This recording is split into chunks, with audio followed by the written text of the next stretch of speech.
Buckingham Palace expected Princess Anne to enter the emergency meeting, study Queen Camilla's proposal, and quietly give her approval. Instead, Anne read the final page, placed the document flat on the table, and delivered a refusal so firm that no one in the room dared interrupt her. In that single moment, an emergency plan designed to expand Camilla's authority collapsed, and the balance of power inside the monarchy changed, before the palace doors had even reopened. Before we go deeper into what this really means for the royal family, make sure to subscribe so you don't miss a single update. Charles sat at the head of the table, knowing that everyone present understood why it mattered. His reduced workload had created a dangerous gap inside the royal household, meaning the network that manages official duties, staff, schedules, and communication around the sovereign. Someone had to coordinate statements, appointments, and access to the king whenever he could not act personally. Camilla believed her proposal offered order. Anne saw something threatening. The queen pushed the document forward and asked for approval of a temporary emergency arrangement. The plan would give her final control over palace operations, official communications, and senior family duties whenever Charles was unavailable. Anne did not hesitate. She removed her glasses, looked directly at Camilla, and said concern for the monarch could not be used to claim powers the crown had never granted. Camilla's confidence cracked. She had entered expecting resistance to wording, not rejection of the plan. Charles watched his wife absorb the blow, yet he also saw the certainty in his sister's face. He wanted to protect Camilla from humiliation, but Anne had forced him to confront a darker possibility. The proposal did not simply fill a gap. It could reshape who controlled the monarchy during his weakest moments. Anne opened her marked copy. Several passages had been underlined, and one clause carried a double line in the margin. That clause would allow Camilla's office to delay, revise, or block messages before they reached William and other senior royals. William, as heir, was not merely another family member. He was the future king, and restricting his access could create a rival center of authority within the palace. Charles quietly lowered his eyes. Camilla asked why Anne had arrived with a private draft no one expected her to possess. The princess pushed the unsigned pages back across the table and refused to explain. Her silence landed harder than any accusation.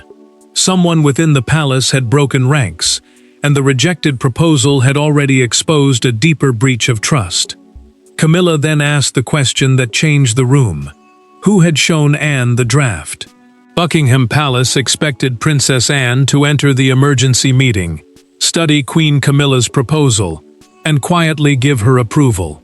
Instead, Anne read the final page, placed the document flat on the table, and delivered a refusal so firm that no one in the room dared interrupt her. In that single moment, an emergency plan designed to expand Camilla's authority collapsed, and the balance of power inside the monarchy changed before the palace doors had even reopened. Before we go deeper into what this really means for the royal family, make sure to subscribe so you don't miss a single update. Charles remained seated at the head of the table, but the silence around him felt heavier than any public crisis. His reduced workload had left a dangerous gap in the daily running of the royal household. The system responsible for official schedules, senior staff, public statements, and access to the sovereign. Someone had to coordinate urgent decisions whenever the king was unavailable. Camilla believed that responsibility should rest with her. Anne believed the proposal went far beyond protection. Camilla pushed the emergency arrangement toward her sister-in-law and waited for a signature. The document would give the queen final authority over palace operations, official communications, and the duties of senior royals whenever Charles could not personally intervene. She expected questions. She may even have expected resistance. But she did not expect Anne to remove her glasses, hold her gaze, and declare that concern for the monarch could never justify powers the crown had not granted. Anne's words landed with brutal precision. She had spent decades serving without demanding greater status, and that history mattered because it gave her refusal moral force. The princess was not fighting for herself. She was warning that one private office could gain control over the flow of information at the very moment the monarchy was most vulnerable. Camilla's confidence began to crack. She looked toward Charles, expecting him to defend the plan, but the king said nothing. He wanted to protect his wife from humiliation, yet he could also see the certainty in his sister's face. Anne was not reacting to a misunderstanding. She had arrived prepared. Anne opened her own marked copy and turned to a clause underlined twice. The passage would allow Camilla's office to delay, revise, or block messages before they reached William and other senior royals. William was the heir, the person next in line to inherit the crown, and restricting his access could create two competing centers of authority inside the palace. Charles lowered his eyes. Camilla stared at the marked pages, then asked how Anne had obtained a private draft before the meeting. The princess pushed the unsigned proposal back across the table and refused to answer. That silence exposed something even more dangerous than the document itself. Someone inside Buckingham Palace had broken ranks. Anne's refusal shocked the room. But the greater danger was not the rejected signature. It was the personal history that made her believe Camilla could never be trusted with that authority.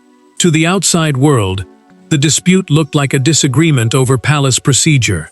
Inside the royal family, it was painfully personal. Camilla saw the proposal as protection for her husband and her position.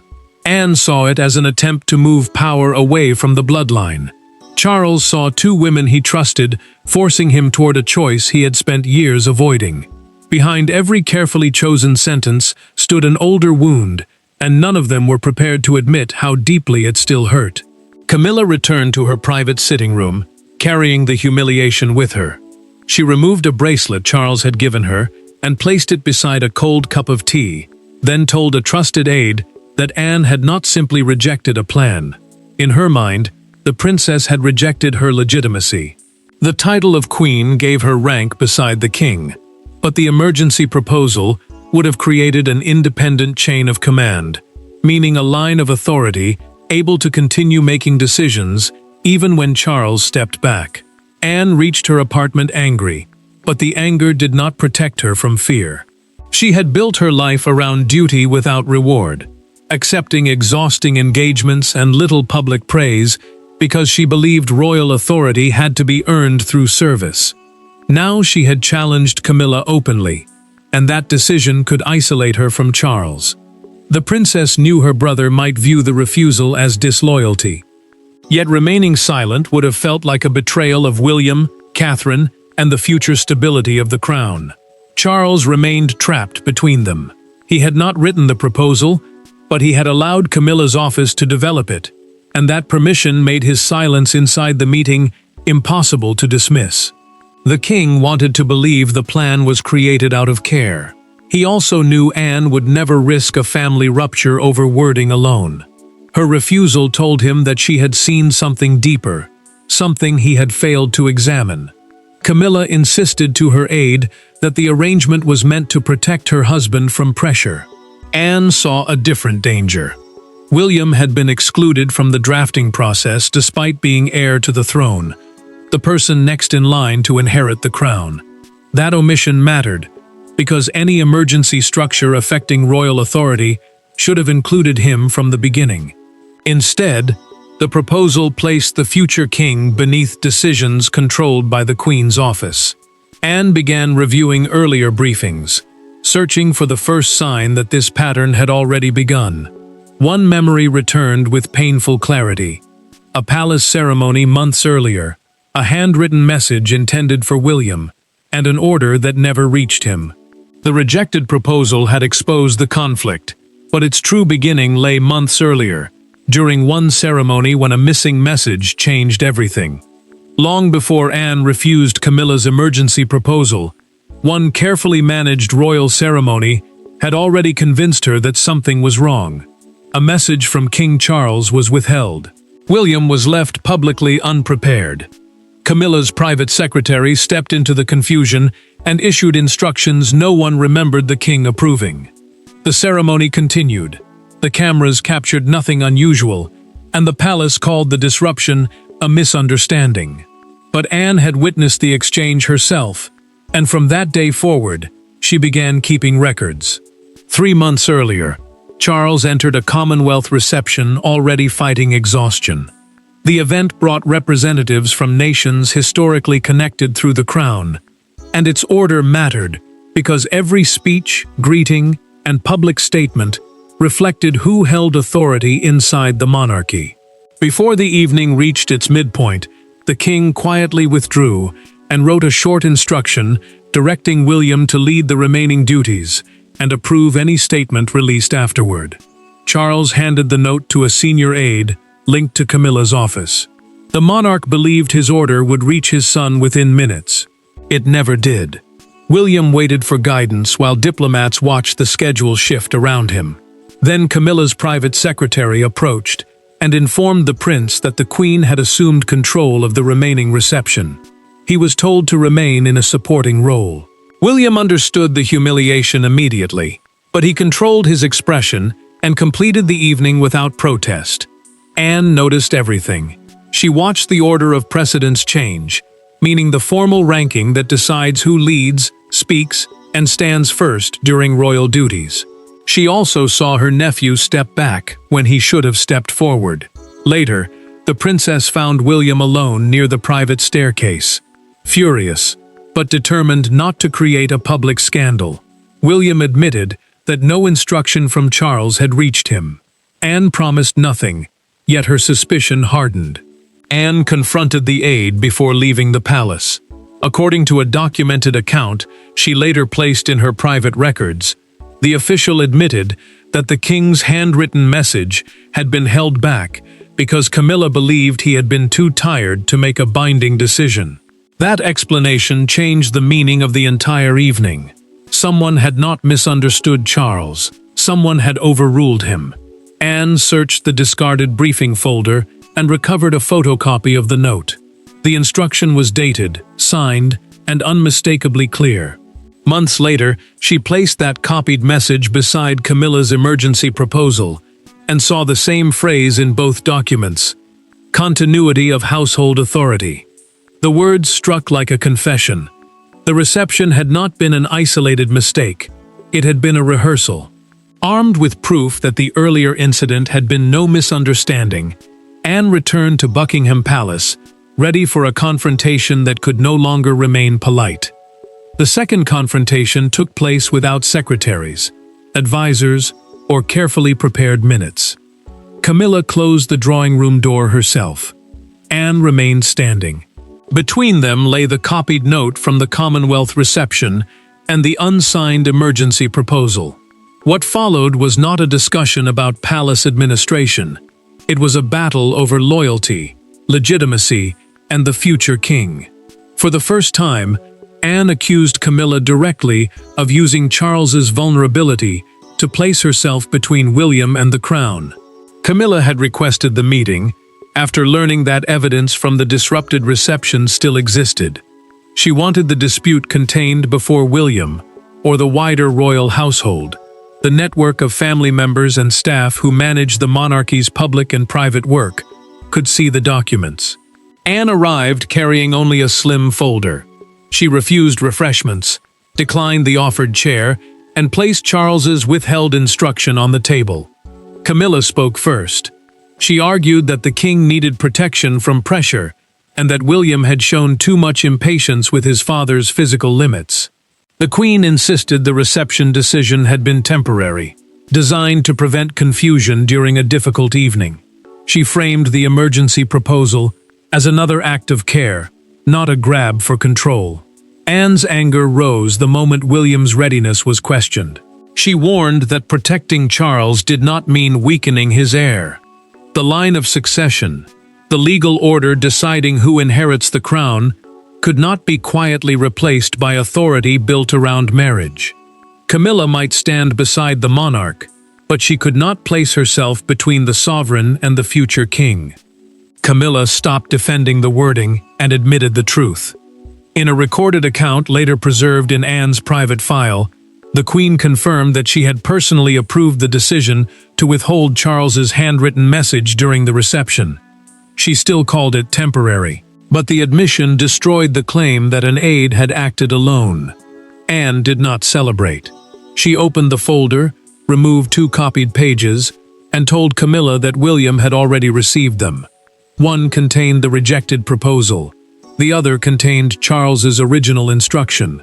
The future king now knew that his father's order had been blocked, and that a new plan could have placed his access under the Queen's control. Camilla pushed back her chair and stood. She warned that dragging William into the conflict would make Charles feel betrayed by his own sister. Anne closed the folder and held her gaze. Charles might forgive a painful truth, she said, but the monarchy would not survive a convenient lie. Camilla believed Charles's loyalty would protect her, but Anne had shifted the struggle toward the one person whose authority could defeat the proposal permanently: William. William did not react with an outburst when Anne's documents reached him. He read every page twice.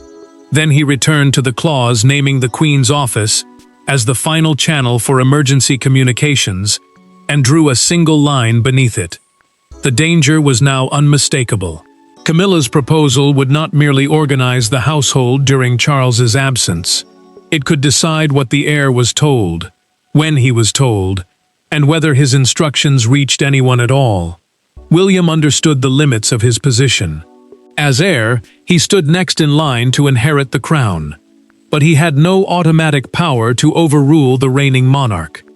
Any emergency system affecting succession duties, meaning the responsibilities connected to the future transfer of royal authority, still required his cooperation. Without it, the palace risked creating 2 competing centers of command. Anne's refusal changed everything. Charles trusted her judgment, senior courtiers respected her experience, and no one could easily accuse the princess of chasing power for herself. Her opposition gave William something stronger than suspicion. It gave him proof that another senior royal had seen the same danger. William's anger sharpened when he found his name only once in the entire proposal.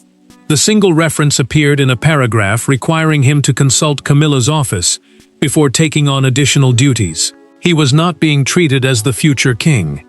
He was being placed beneath an office that could control when he acted and what information reached him. Catherine found him alone in his study, holding the copied note from the Commonwealth reception. She saw the hurt before he said a word.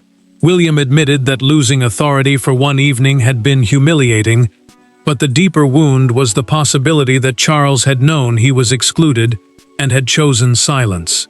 Catherine reminded him that assumption was not proof. The prince had to confront his father before resentment hardened into something permanent. A legal advisor later confirmed the importance of Anne's rejection in a documented briefing. Without her signature, the proposal could not be presented as a unified family agreement, and senior officials would refuse to implement it. Then came a second discovery. 2 household appointments had already been delayed while Camilla's team waited for approval. The plan was influencing palace decisions before it had even been accepted. William made his choice. He would not confront Camilla first. He folded Charles's earlier handwritten note inside the unsigned proposal, creating one file that joined the past deception to the present threat. The conflict was no longer Anne against Camilla. It had become a father, facing the evidence that his silence had placed his wife and his heir on opposing sides. Charles read the proposal in silence, while William waited across from him. Then the king opened the folded note from the Commonwealth reception and recognized his own handwriting. His face changed. The room no longer contained an abstract argument between Camilla and Anne. It contained proof that his instruction had been stopped, his son had been undermined, and his failure to ask difficult questions had allowed the damage to spread. When Charles finally spoke, his decision struck Camilla harder than Anne's refusal ever could. William presented the documents without accusation. He told his father that the monarchy could not operate through private interpretations of the sovereign's wishes, meaning personal guesses about what the king wanted. instead of direct, confirmed instructions. That distinction mattered, because one altered message could change an evening, but a repeated pattern could change who truly controlled the crown during moments of weakness. Charles examined the reception note again, and confirmed that he had never authorized anyone to ignore it. He had believed William received the instruction exactly as written. The admission left the prince with relief and pain at once. His father had not deliberately pushed him aside, but the king had failed to notice that someone else had. Charles felt the guilt settle heavily. The emergency proposal had begun because he wanted Camilla to feel secure during periods of fatigue. He had allowed her office to develop the plan, trusting that it would protect the household. Yet he had never studied the exact powers being requested. His silence had created space for authority to grow without clear limits. Camilla entered after being summoned and immediately sensed the decision had already been made. Charles told her the proposal was withdrawn with immediate effect. She remained composed until he added that her office would no longer control communications between him and William. That boundary cut deeper than the rejection itself, because it showed the king no longer trusted the system built around her. Charles then ordered an internal review, a formal examination of withheld messages, altered schedules, and delayed appointments linked to the Queen's staff during the previous 6 months. One of Camilla's closest officials was removed from emergency planning duties while the review continued. The consequences were no longer confined to one document. Camilla returned to her private rooms, removed her gloves one finger at a time, and heard the door close behind her. For several seconds, she said nothing. Then she quietly asked whether Charles still trusted her. Anne was waiting outside. The proposal had been defeated, and Camilla's authority reduced. But Anne now faced a harder choice, whether victory required punishment or mercy. Anne could have walked away after winning. Camilla's proposal was dead. Her office had lost control, and Charles had ordered an investigation. Yet the princess remained outside Camilla's room, because she understood something the palace machinery could not measure. Humiliation could make a wounded person more dangerous, but honest mercy could stop a family from shattering. With no aides present and no document between them, Anne offered Camilla a choice: defend the failed power grab, or help rebuild the trust it had destroyed. Anne entered alone and made her purpose clear. She had not come on behalf of Charles, William, or Buckingham Palace. This conversation would remain between two women whose conflict had placed the family under unbearable strain. That mattered, because official meetings could settle authority, but they could not heal fear, resentment, or the private wounds driving every decision. Camilla did not defend the proposal immediately.